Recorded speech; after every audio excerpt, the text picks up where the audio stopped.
কি মাছ রান্না হয়েছে সব? কি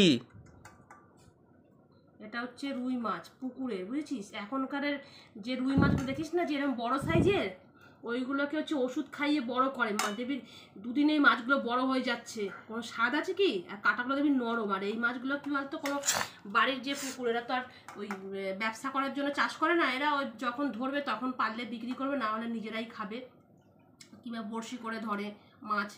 তো সেই মাছের ঝোল খাওয়া যে কত টেস্টি, আর মাছগুলো এত সুন্দর খেতে, কি বলবো। আমি না মাছের মুড়োটা খাচ্ছি, মানে বাজার দিয়ে কেনা মাছের মুড়ো হলে আমি খেতাম না, বুঝেছিস? ওই মাছের মাথাগুলো না একদম ঠিক কেমন একটা খেতে লাগছে। আর এই মাছের মুড়োটা দেখ, একটু লেবু নিয়েছি, আজকে বেশি রান্না করিনি, শুধু কিন্তু ঝোল ভাত, মাছের ঝোল ভাত, বুঝেছিস? এইটা দিয়ে আজকে ভাতটা খাবি। আর এই যে তোর ভাত, সঙ্গে দিচ্ছি তোকে একটা লেবু, আর এই মাছটা তুই খাবি, এনে তোকে দিচ্ছি। আর কি মাছ খাবি? লেজা খাবি? লেজাটা খাবি? মাটন হলে ভালো হতো। তুই খেয়ে দেখ এই মাছটা, সত্যি এত সুন্দর খেতে, তুই কি বলবো। পুকুরের ওষুধ এখন প্রত্যেকটা পুকুরে ওষুধ দিয়ে মাছগুলোকে দুদিনেই বড় করে দিচ্ছে। আর এই মাছের তো কোনো ওষুধের বালাই নেই। আমাদের বাড়িতে, বাপের বাড়িতে পুকুর ছিল, আমরা ধরতাম, কি সুন্দর খেতে।